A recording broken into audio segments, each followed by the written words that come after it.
So hello again. Tonight we're going to talk about soft fiber optics. You probably heard of fiber optics. What's the soft got to do with it? We'll talk about that. So fiber optics, you probably are aware that they're a silicon-based glass optical fiber, and they're used in high-speed data communications.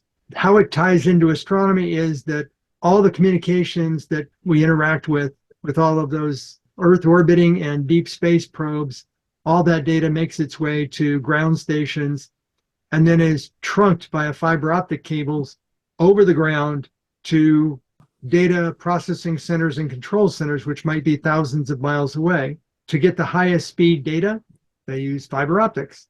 But I still think the strangest comment is that the fastest and highest concentration bulk information transfer is shipping a petabyte of high capacity disk drives on a pallet via truck, then airplane, then truck from the ALMA observatory in Chile in South America to the supercomputer processing center near the VLA, the Very Large Array, in New Mexico in the US. But it does take days. So if you just want to say, how many bits per second is that? Multiple petabytes over a couple of days, divide that out, and you're certainly getting terabits per second. But without fiber optics, a lot of the stuff that we do in observational astronomy and science would be far more difficult and take a lot longer because we'd have to wait for things to be transferred at a much slower speed or by a pallet truck. So if you didn't know that much about fiber optics, you might be a little presumptive. I thought I knew it's just, like glass fiber, right? Well, actually, it's a silica quartz fiber. So they heat up the silica and they make it behave like quartz crystals.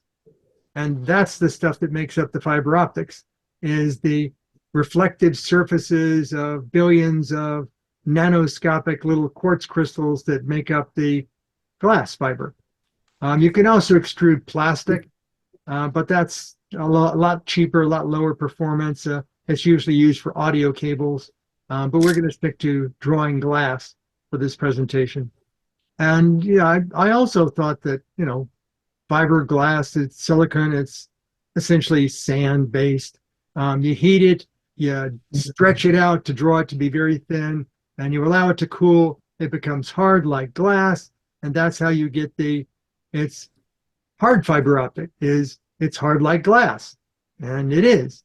So what does it mean for fiber optic glass to be soft? Well, it has nothing to do with the flexibility of it. You can't build it like a wet spaghetti. It refers to the chemistry of it and the fact that it's not silica-based glass. So time to learn more about fiber optics. So in fiber optics, there is a thing known as the bend radius. If you bend the fiber optic individual filaments tighter than that, it tends to attenuate or reduce the amount of light that's making it from one end to the other, because the light bend angles inside the glass become too steep and they kind of go into the sidewall of the glass. This is well before the fiber gets bent to the point where it snaps. That's like end of fiber. But if you just bend it beyond its initial bend radius, you're just going to attenuate the signal, and then you can open it up a little more. If you ever see on a telephone pole, those looks like a teardrop shaped frame, and you see black cable in that frame, that's the termination cable of the telephone fiber optic cable, and that's the maximum bend radius they can put it through to hook it in. So as the poles blow in the wind and stretch apart, that's the bend radius of the fiber optic cable. Now the glass itself has an index of refraction. This says when the light hits the surface of the outside edge of the glass, it will bounce back into the glass at a certain angle. And if you just left that to its own merits, it would actually bend too far and go out the side wall of the glass, and you'd have loss. So what they do is they apply a material to the outside of the glass fiber that has a different index of refraction to bend the light back towards the core of the glass. It's how they optimize the transmission and reduce the loss of glass fiber.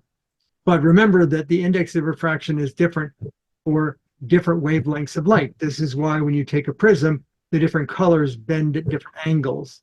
It's also why if you want to receive light in a different wavelength, you might find that, if you want to receive deep infrared, your mirror is not coated so it looks silver. Your mirror is coated with gold because that will reflect the light better. Or if you want fiber optics that are in the ultraviolet range, you need a different set of lens material in order to allow the ultraviolet to pass. And of course, there's two basic classes of fiber. There's I can transmit a wide range of wavelengths, so it's a little more bent in. The coating on the outside pulls more different wavelengths in, or the very long range fiber that's good for starting at 1 kilometer or longer, and that is the single mode fiber. So it's really good at longest range transmission of a specific narrow length of narrow band of wavelengths. We're going to stick our conversation on single mode fiber. I might have mentioned this one in passing several times in the past in presentations about wavelength division multiplexing. They found out that instead of for every channel, for every connection you need, burying a new fiber optic cable in the ground with maybe a pair for redundancy is really not the way to go. What you can do is you can resell your one fiber optic cable and you just run different colors of light down it. And if you have enough colors, you can have different colors for every channel of data connection, and this becomes wavelength division multiplexing. So if you can move 20 gigabits per second in a particular color, then by having a color that's slightly offset from that, you can move another 20 gigabits. And if you did, 32, 64, 128 channels, why are you burying any more fiber optic cable in the ground? And that's a good point, is it's cheaper just to put in new transmitters and receivers and have more channels, but this was a thing, WDM. So why don't we make all the fiber out of silicon? Well, it's kind of true that most of the glass fiber is silicon-based, but they do have those doping agents to pull different wavelengths of light back in towards the center.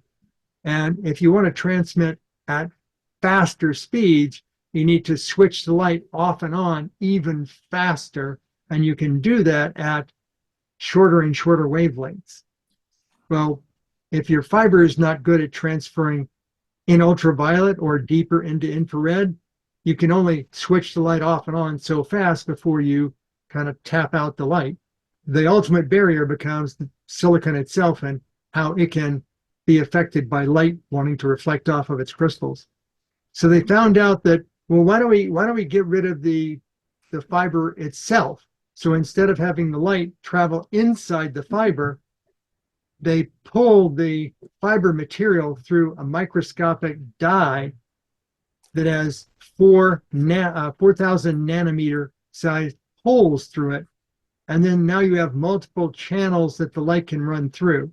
So they can have several hundred physical tubes within a single fiber optic cable, and each one of them can have wavelength division multiplexing. So this jacked up the total capacity of fiber, but it does require you to run a new kind of fiber. But if you look in the picture on the right, you'll see that the inside of the tubes are not perfect all the way down the length of it. Sometimes you'll see a little scarring from the extrusion process, and so that attenuates things a little bit. But the crystalline surface of the inside of the silicon, where the holes are, that's referred to as photonic crystals. And they're always like white because they're transmitting all the possible wavelengths of light. So I just thought that was a fascinating enhancement to fiber optics that there's not a lot of fanfare about that. So if putting a coating on the outside or letting the light travel through the core isn't maximizing what you're trying to do with fiber optics, what do you do next? If you know that silicon, that crystal and the element are your barrier to making it go even faster, being able to switch it on and off even faster, you need different materials. So you need to move away from the silicon. And the materials they're looking at, there's 4 different possibilities here. fluorides of zinc and indium, or chalcogenides, which are forms of telluride material of the element tellurium. And you mix tellurium with arsenic or selenium or germanium, and how you fabricate it with or without oxygen and hydrogen makes it either a telluride or a tellurite. And when it's a tellurite, the things that you involve are boron, lead, selenium with a tellurium base. So you can have boron tellurite as your glass material instead of silicon. And one of the things that they figured out is if you make the light pass through a material that is self-luminescent, in other words, it's a lanthanide, the fiber optic cable can actually self-amplify its own relay. So instead of having a fiber optic cable where eventually the attenuation of the photons means it'll get dimmer and dimmer and dimmer as you make the fiber optic cable longer, if you're using luminescent elements in conjunction with heavy metal oxides, you don't need to keep amplifying and relaying the fiber optic. You can just make the cable god awful long, and it will actually re-amplify itself, which I thought was rather cool. So there are apparently number of fingers in the fire here from different corporations and universities to find the golden goose of making dramatic improvements in fiber optic material. And so they're spending quite a lot of money to do this. And other complications are, so when you melt silicon, you know what temperature you need to melt it at, and you know how much force you can draw it out, making the fine silicon. And they actually went from about 10 meters per second to 50 meters per second by changing the drawing process. You know, they're always improving it for regular fiber optics, but they're also looking at improving it by not using silicon, but they're trying to rely upon the existing processes. And they don't quite work the same way when you're dealing with, let's say, heavy metal oxides, where you can't do it in open air because the air would oxidize the glass as you're pulling it. Glass meaning this time it's a heavy metal oxide, it's not silicon. So you have to pay attention to all these different factors of what temperature you melt it to and draw it at, whether or not there's air present in the melting and drawing and cooling chamber that you're doing it in. Do you need doping agents? Because some of these things like fluorides and arsenics and selenium and lead aren't really the best things around people. So when you're doing your fabrication, if you have gaseous lead in the chamber, you don't want people anywhere near the contents of that chamber. So they may be creating a production process that has to be walled off and pressure sealed from the people operating the equipment. So you remember me saying that the actual reflection of the light is the crystals inside the material. Well, if you're exploring these new materials, you're not really sure how big the crystals will be, or the crystalline lattice, how they'll orient themselves when you pull it. So they're learning about all sorts of new things. Right now, the crystal faces that they're working with these new materials are in the 50 nanometer range. And remember the 50 nanometers, because later on when we talk about what's the good wavelengths to transmit on, you'll find that the crystal faces are a small fraction of the actual wavelength of the light. So even if the crystal faces aren't overlapping one another or a little bent, the light will still bend because the wavelength is so much longer, it actually spans multiple crystal faces. And they also have to experiment with different materials with different index of refraction, so they can judge what is the bandwidth, what's the minimum maximum wavelength of this new fiber material.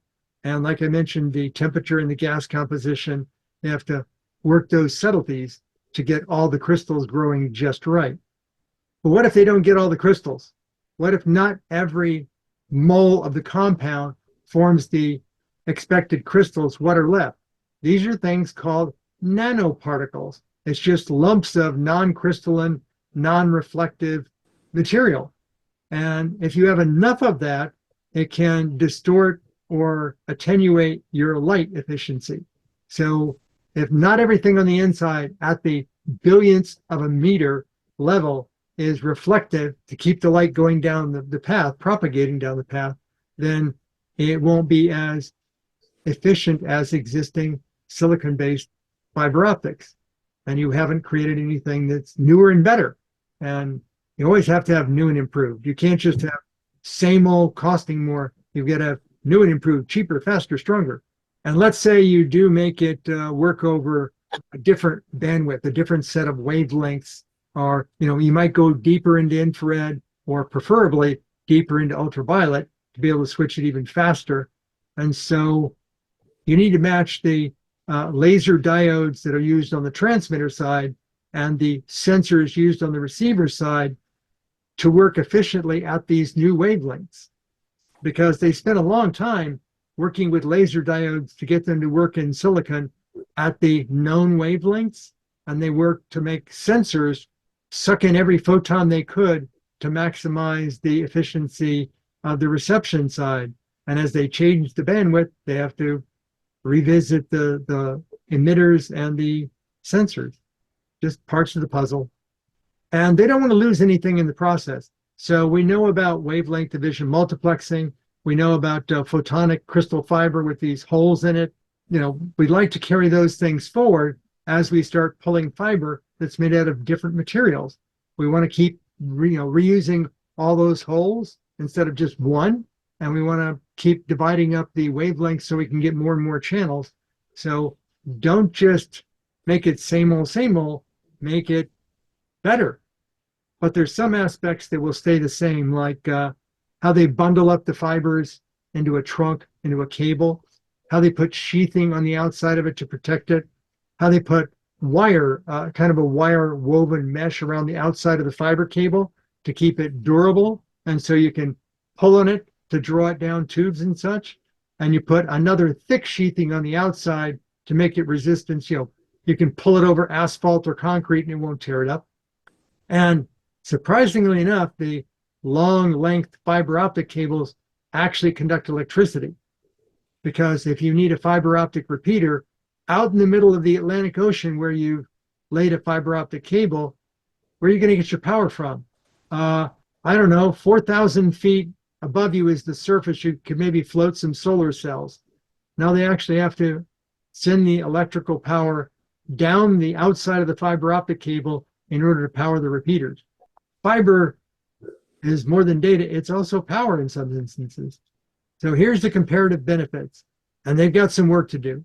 So classical silicon hard fiber is good from 200 nanometers to 2100 nanometers. The 200 nanometers is down in the ultraviolet range, and the 2100 is just into the mid-infrared range. But they need to go deeper into infrared to like maybe twice that. And the 200 is kind of a difficult limit for ultraviolet. Anything else, you need different materials to pass the light through. So here is the soft non-silicon fiber, 350 to 4,000. So they did a really good job on improving the deep infrared, going from 2100 to 4,000, but they lost out on the UV. They went from 200 to 350. Not a lot, but some.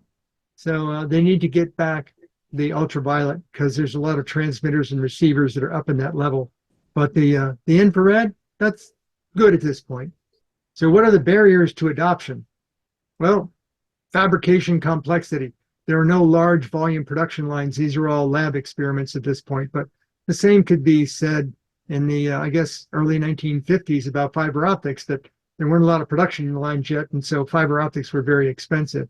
The yields, how much, what percentage of your incoming materials versus what percentage of your end product is quality, is usable. Same thing could be said in the mid-1950s regarding fiber optics based upon silicon. Give them time. Takes time to get through all those struggles of production and yields. Right now, is it more expensive? Yes. Hard fiber is about $4 a meter. That's not for one fiber, that's for the trunk. $4 a meter, whereas soft fiber is, I think last time I heard it was like anywhere from $20 to $80, depending upon what lab was experimenting with it. And that's just way too expensive. But, in the 1960s, the same thing could have been said about silicon hard glass fiber. It's too expensive to ever replace copper. I do remember hearing people saying that, including like big name telephone companies. Yeah, we'll use copper from here on out in the neighborhoods, and for the long haul, for like AT&T long lines, we'll replace that with fiber. But the short distance stuff, no. But now they've made it so cheap that it's cheap enough to replace copper. In fact, for certain grades like neighborhood runs, fiber optic cable is cheaper than copper cable, and it's faster. So it was actually worth revisiting neighborhoods, ripping out all the copper, ripping out the connectivity electronics for the copper, putting in connectivity electronics for fiber, and laying fiber, because they could transmit more information. They could give people higher megabit or gigabit speeds by putting in the fiber. And fiber doesn't corrode like copper does. So you could go back 100 years later and the fiber would still be functional, whereas you'd probably have to replace the copper. And like I said, they're already working on fiber optics that include power connections.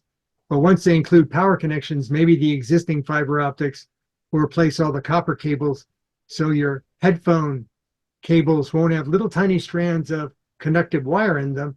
They'll be fiber optic. That's just me saying things. So in conclusion, just because something has always been the go-to thing for decades, like silicon fiber, doesn't mean it's without improvements. Some things can come along and replace them, but it might take decades and cost billions to do it. So I'd give soft fiber a little bit of a pass right now, as it's still in the experimental stage. But as long as all the big corporates and universities can see some revenue light at the end of the tunnel, they're going to spend the money. And once they start getting that golden goose revenue, they can start amortizing off those original development costs. And the reason why I know that's a way that business works is they're still spending billions on fusion power generators and quantum computers, neither one of which is large scale volume production efficient. So someday in the future, how far out, who knows, silicon fiber might be so cheap that it replaces all of our computer cables. But eventually, I think soft fiber will be the replacement for silicon hard fiber. And once we get the right stuff and it's at the right price point and we're transmitting, terabits as our home internet connection, nobody's going to look back.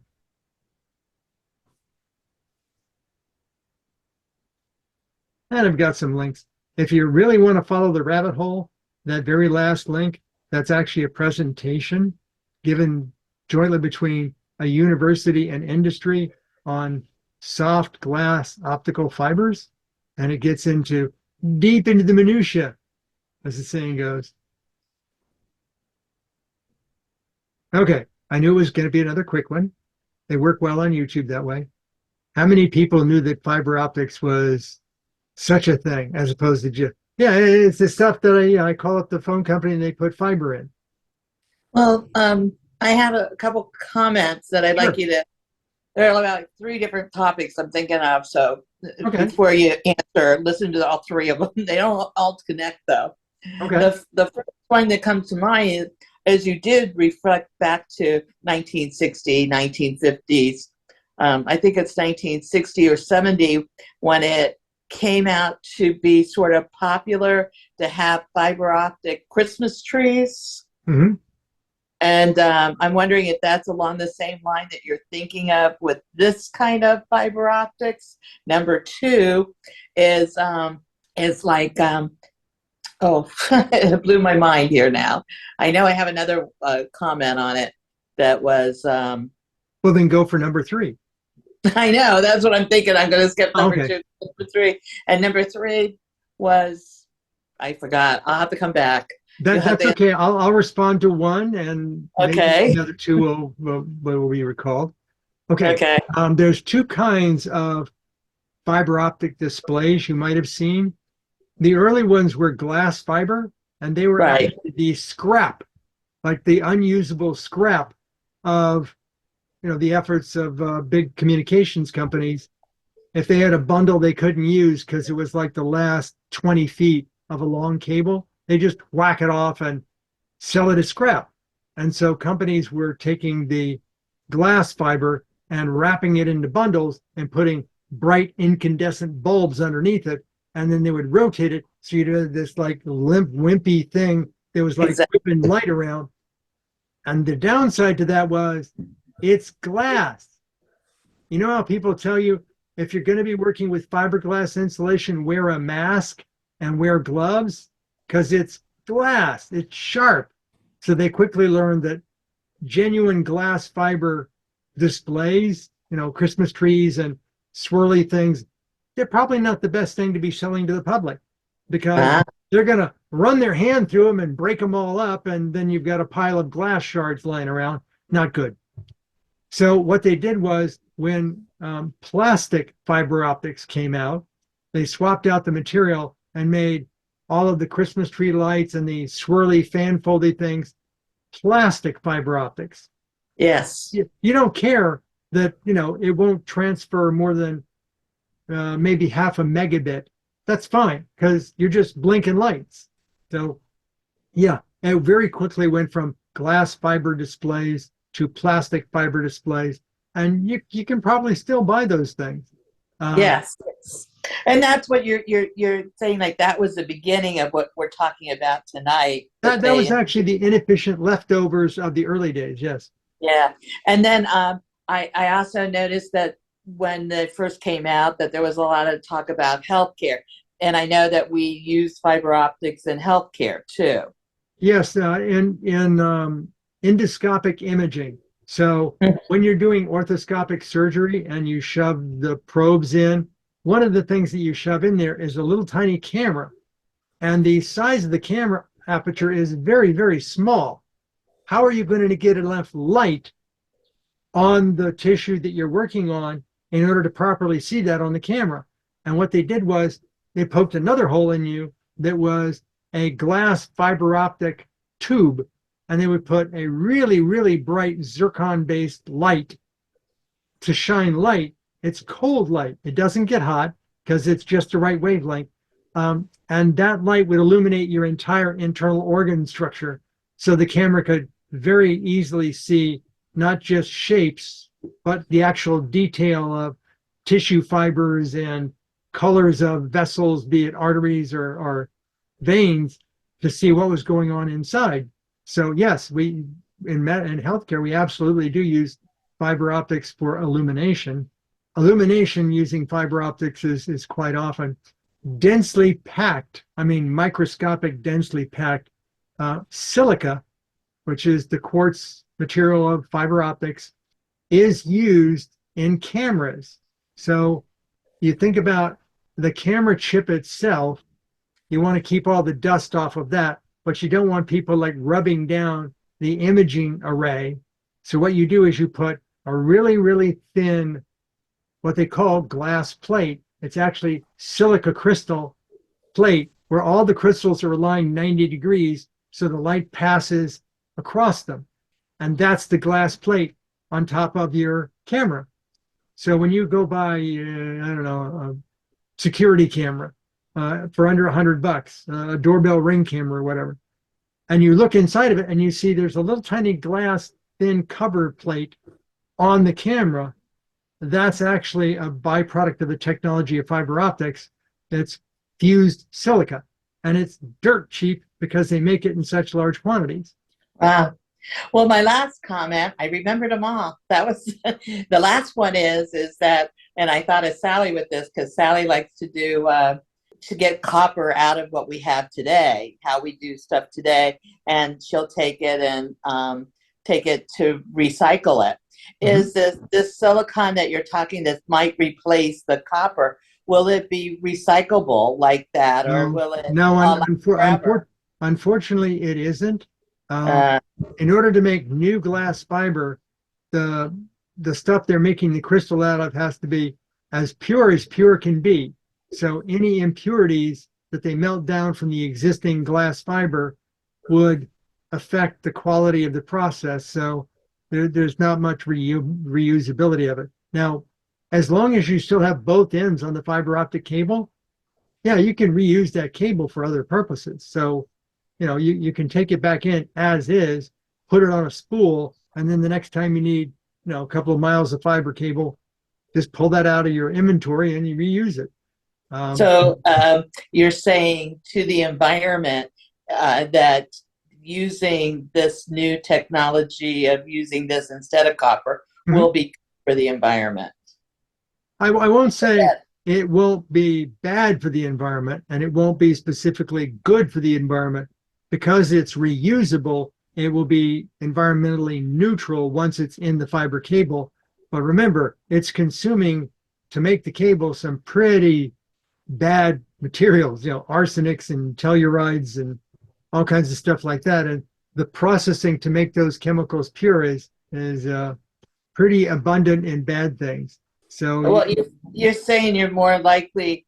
Well, weren't they recommending not to use those because they were harmful around people? I misunderstood that then. No. I was saying, if you're going to be making soft fiber optics from all of these elements that are harmful to human beings, you have to make sure that your manufacturing process takes that into consideration and properly filters compartmentally under pressure, isolates. Maybe if you use any water in the process, the water has to be chemically separated or recycled. So you have to pay attention to it.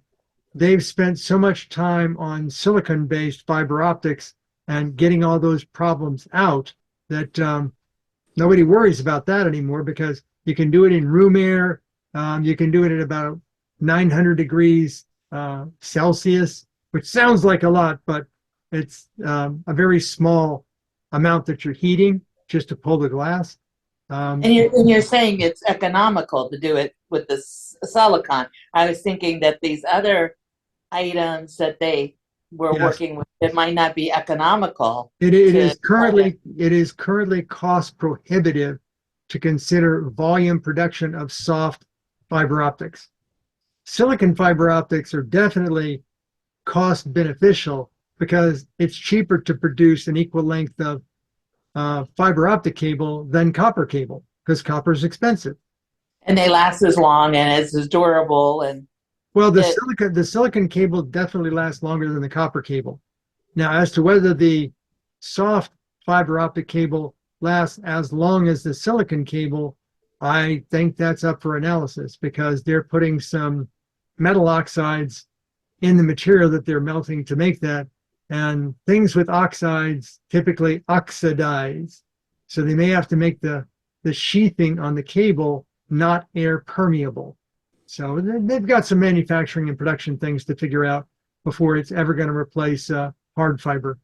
And from what you learned, it's good to replace it with something that's not hard fiber. In most cases, it looks like that it will be better. I think that eventually, when they get their golden goose found, it will be as inexpensive or more inexpensive than hard fiber, and the bandwidth transmission will go from, I don't know, what do you want, above terabits.